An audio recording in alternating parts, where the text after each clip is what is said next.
ماشاءالله ماشاءالله دا وګوره دې ته مزدوري ورکوي به تاسې ورونه دي دي دا چیرته ځي دا چېرته وړئ تاسې کومې ګاڼۍ ده مخکې بله ګاڼۍ ده ښه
قدرمنو زړه ته رانږدې ټولو هیوادوالو هیله ده چې جوړ او سلامت به یاست. په سلامونو مو هرکلی کوم. نن په خیر سره راغلي یو د شین طبیعت انګړ ته، یعنې کامې ته راغلي یو. په کامه کې چې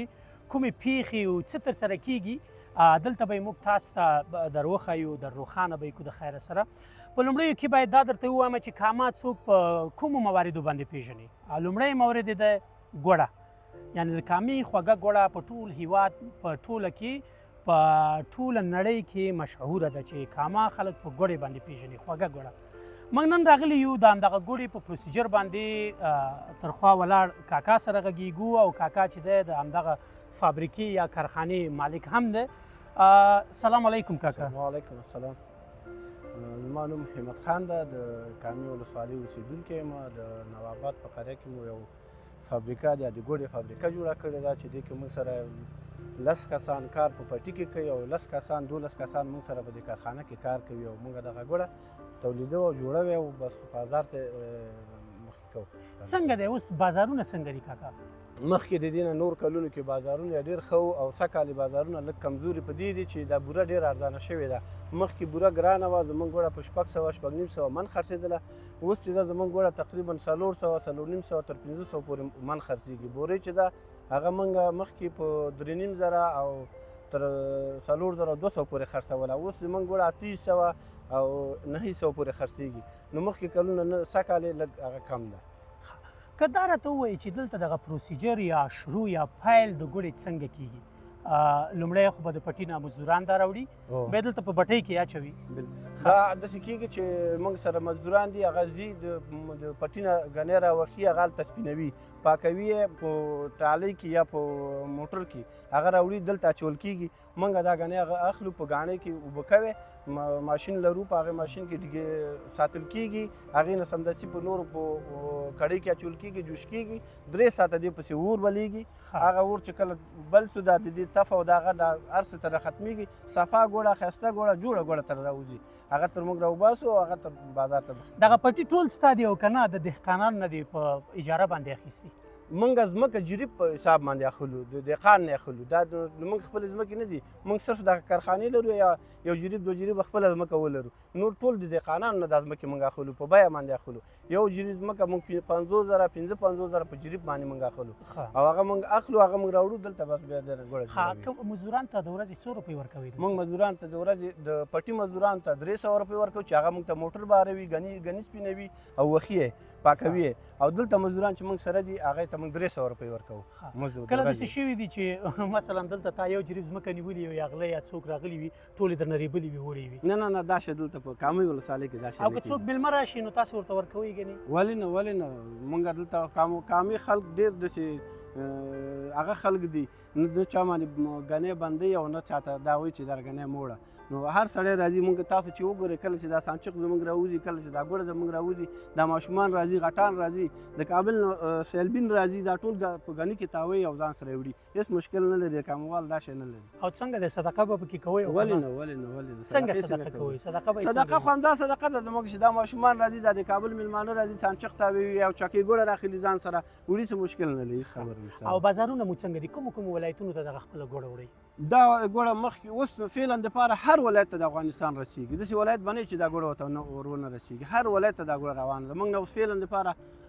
د ارسلا خان په نامه باندې د ارسلا خان سردار خان په نامه باندې راځي موږ نه ګوړه وړي او تر مزاره پورې ځي هغه عین مزار کې هغه لري خپل کارخانه څنګه دي تجاران دي خواته راځي تا خوشبینه کوي تا دې ته هیله مند کوي چې باید دغه کار نورم ورته دوام ورکړي دې کار ته ولې نه هر سره تجار خو سخت زیات راځي اوس او ډېر زیات راځي اوس موږ فعلا زموږ ګوړه نه پاتې کېږي نرخونه ارزانه دي نو موږ ګوړه سره پاتې کېږي نه اوس خرڅېږي او تاسو خو د همدې ځای یاست موږ د همدې دلته د دې ځای فرهنګ او دود څنګه دی مثلا که په نورو ولایتونو کې یا په نورو ولسوالیو کې که د غنمو حاصلات مثلا پای موم یو راوباسي یا د شولو هغوی یو فرهنګ لري یو دود لري میلې کوي که نه نو تاسو چې کله دلته ګنی ورسېږي کوم میله کوم نه ساتیری نه کوئ فقط همدا میله ده چې ماشومان راځي شانچق تاویي او بس خلاص د دې سیمې خلک په امنیتي لحاظ باندې څنګه دي ډېر ښه د امنیت ماشاءالله د کامې ډېر ښه ده پخوا هم ډېر ښه په تېر هغې کې هم ډېر ښه په دیو کې ډېر ښه ده نه غلا کېږي نه ښځې موږ دغه جانېټر دا سامان ټول دلته بیرون پرېتي دا شیشې پرتې دي زموږ دلته څه مشکل نه لري یو نفر وي بس هماغه خپلې ګوړې ته ناست وي چې څه ګوړه اخلي هغې ته ناست وي که نه څه مشکل نه لري ډېره زیاته مننه کوم کاکا ډېره زیاته مننه کوم ښکلې کامې ته راغلي او په کامه کې به انشاءالله نورې هغه پیښې یا هغه څه چې مثلا دلته ترسره کېږي په هغې باندې به موږ خبرې کوو تر بیا ښې چارې الله مو مل شي